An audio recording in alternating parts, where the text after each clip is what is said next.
I guess good things happen in threes and I couldn't just buy 2 books. Clearly a lot of you are here for the right reasons and that you are here for the thrillers. I was like, yes, it pays to be a cover snob. Can I say thank you after every book you guys picked?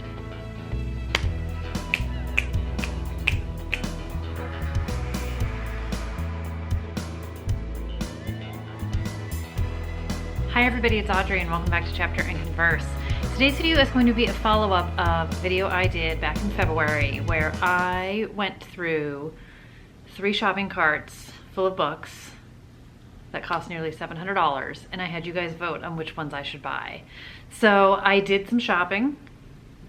I perhaps did a little bit more damage than I had intended to, but you know, it's all for a good cause and it's all in good fun. And the month of March is basically a no book shopping month for me. So it all evens out in the end.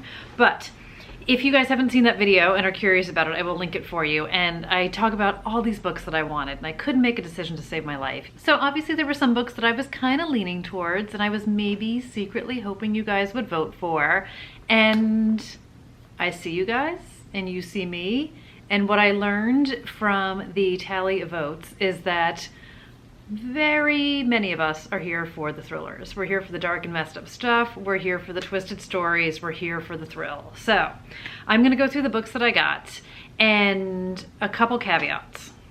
So caveat number 1, I told you guys I was going to buy from an indie bookstore, which I did, but it's not gonna be in this haul. So I talked about this in my March anticipated releases video.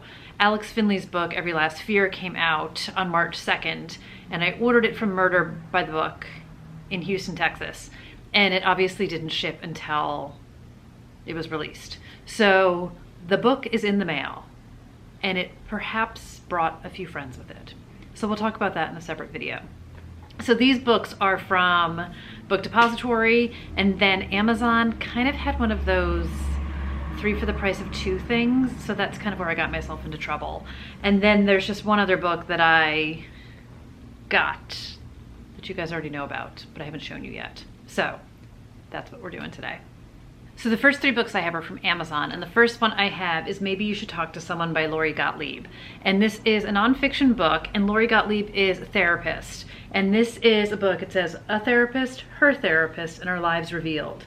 So she talks about her patients blinded for confidentiality sakes in some of their cases, and then she talks about her experiences going to her therapist and what she talks about, and my understanding is that it's kind of like therapy for all of us as we read it. So I've heard tremendous things about this book. It's been out for a little bit, and I know a lot of people have read it, a lot of people rave about it. I've been curious about it for a long time, 2019, and obviously you guys were curious about it too because you voted for it. And I always feel like so stupid when I'm like, I didn't realize it was so big. But obviously you can look and see how many pages are in the book on Amazon or on Goodreads or something. So it is over 400 pages, but I was surprised at like how big this book is. But I'm excited for it. You guys know I'm in kind of a major nonfiction, self-help, self-improvement, inspiration, call it whatever you want, kind of a mode. So I'm really curious to talk to someone. I'm really curious to read this one because it does sound like there's a lot that we can glean from her experiences in therapy and as a therapist. So book number 1. The next book I picked up is The Midnight Library by Matt Haig. And this is another one that I've heard tons of things about and I know a lot of people are reading. And I'm very excited for this one too. So we are thriller readers and we are fans of books. So this one takes place in a bookstore. And this is Between Life and Death, There's a Library. Not a bookstore. Get it right, girl. And this is about a woman named Nora. And it says her life has been full of misery and regret. She feels she's let everyone down, including herself, but things are about to change. So she finds herself in the Midnight Library, and the books that are in the library allow her to live, I guess, her life over and over again if she had done things differently. So not like a sliding door scenario, but it just sounds like with each book she gets to see what her life could have been had she made a different decision. And then it says, before time runs out, she must answer the ultimate question, what is the best way to live? So I read Matt Haig's nonfiction book, Reasons to Stay Alive, which I very much enjoyed. And again, I've heard great things about this. So thank you guys for picking it. And then the next book I picked up from Amazon is Shiver by Ali Reynolds. And this is the isolated mystery trope that I love so much. You don't want me singing, that's totally cool. I totally get it. So Shiver is French Alps and 5 friends discover someone has stranded them at a remote mountain resort during a snowstorm. So Ali Reynolds used to be a professional snowboarder herself, and the women in this book are snowboarders. And something happened, I guess 5 years ago? 5 friends 5 years ago? Something happened in the past, not good. And these 5 friends were brought back together again. And this is 100% based on And Then There Were None. And Then There Were None. Because I listened to an interview that Ali Reynolds did with Abby from Crime by the Book, and she said she was wholly inspired by that. So that just means they're picked off one by one. So it started as a reunion, it ended with murder. You guys know I loved One by One by Ruth Ware, which was also French Alps. And even though, no complaints, it's getting springy here, sort of. I mean, it's freezing out, but it was nice the other day. I'm still totally down with the snowy vibes, and I'm super excited for this one. So can I say thank you after every book you guys picked? So a quick break in the action, and I'm going to talk about the book that I bought all by myself, that I already talked to you guys about, but it arrived, and it's A Bright Ray of Darkness by Ethan Hawke. This is his first book that he has written in like 20 years, and I talked about this in the February new releases video. Love, love, love him. 2 pieces. I picked this up online from Oblong Books, which is an indie bookstore in New York. They're in Rhinebeck. I will link all the bookstore infos down below. Indie bookstore. This is a signed first edition. I'm so excited. I've been an Ethan Hawke fan since Dead Poet Society, and I'm very excited to read this. So this is about an actor. It's a young man in torment, disgusted with himself after the collapse of his marriage, still half hoping for a reconciliation that would allow him to forgive himself and move on as he tries to manage the wreckage of his personal life with whiskey and sex. What saves him is theater. And I imagine there's definitely going to be some personal experience in this. Ethan Hawke certainly has a huge career. He's had a great Broadway career. I've had the chance to see him twice, which is just among some of my favorite things ever. But I'm excited to read this, and I've read really great things in the reviews about it as well. So I'm just jazzed to have it, and I will let you guys know all the things and all the feelings. Not a thriller when I read it. The next 3 books are all from Book Depository, and if you guys follow me on Instagram, the first one won't be a surprise. And if you guys follow me here, you know I am a sucker for a UK cover. So I picked up Sanatorium by Sarah Pierce, and I didn't even know when I ordered it that it was gonna have painted edges. I love it. This is one of those books I opened it from the box and I was like, yes, it pays to be a cover snob. So this is Swiss Alps, and this is about a woman named Ellen, and she is a police detective, but she's taken some time off from the job. Guessing something's going on in the background. And she winds up getting an invite to her brother's engagement party, which is taking place in the Alps. And her brother, it sounds like they've got a little bit of dysfunctional relationship going on. And up she goes, and then his fiance, Lori, disappears without a trace. And then we've got a storm, and we've got all the bad things that happen in a snowy, isolated mystery. And it just says, with the storm cutting off access to and from the hotel, the longer Lori, who's the fiance, stays missing, the more the remaining guests start to panic. So they're all in tons of danger, and it says you won't want to leave until you can't. I love it.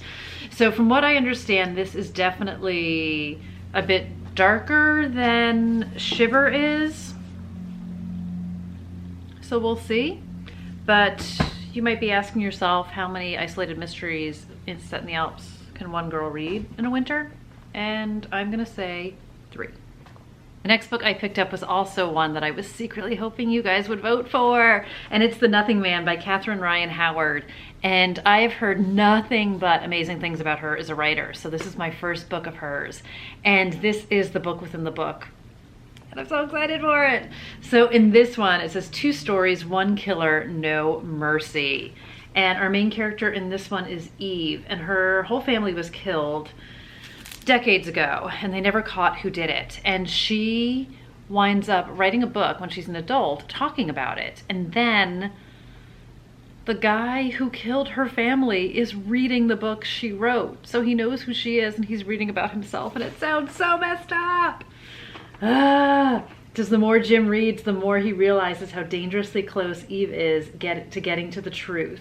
He knows she won't give up until she finds him. He has no choice but to stop her first. I love everything about this. I haven't even read it yet, and I love everything about this book. I'm also low-key obsessed with the cover, which is like old school typewriter, but looks like blood. Are we all here for this one? I'm totally here for this one. I have to say, online, I was like a little bit confused at first because I thought that was like a belt. And I like zoomed in and I'm like, A, that makes no sense, and B, it's so cool. So again, UK cover, obviously, because it's from Book Depository. When I saw, which I didn't even realize that Verity was a book within a book, I got so excited. So I'm excited for this too, for so many reasons, but that's just one of them. And then the last book I picked up, because I guess good things happen in threes and I couldn't just buy 2 books, is The Killer You Know by S.R. Masters. And again, this was a reader recommended or viewer recommended book, and then I talked about it here, and then I just obsessed like a crazy person, because I'm crazy and I had to have it. And this is reunion vibes and serial killer vibes. Again, all things that I love. And this is about a group of friends. So when they were younger, Will jokes about becoming a serial killer and his friends all laugh it off. And then 15 years later, they reunite for a reunion, but Will doesn't show up. So the friends are reminiscing about the old times, and it says they look up the details of his supposed murder spree, but the mood soon changes when they discover 2 recent deaths that match. As the group attempts to track Will down, they realize he's playing a sinister game that harks back to one they used to play as kids, only this time there are lives at stake. So this is a debut. I'm hearing so many good things about it. The more I read about it, the more I was like, I just absolutely have to. So I am very excited for this one. And I'm also totally obsessed with this cover. And I love a paperback that's the size of a hardback.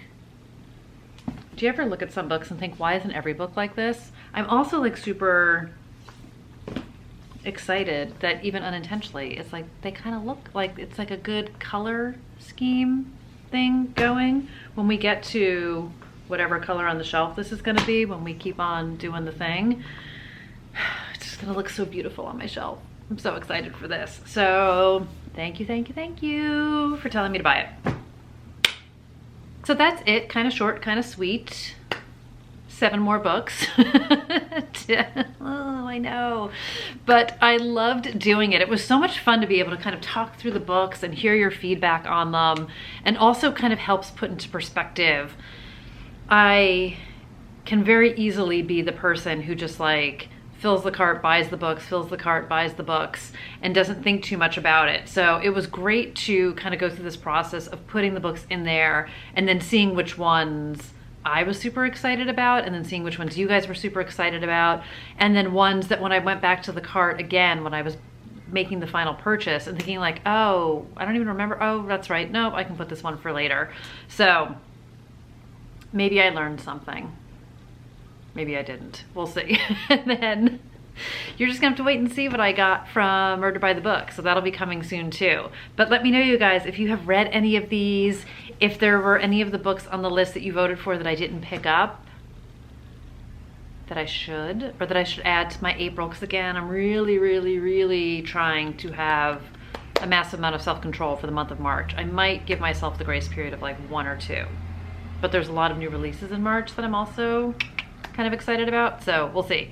But that's it for this video. That's it for these books. Let me know how you guys are doing. Let me know if you bought any new books lately, or are you also kind of on a freeze.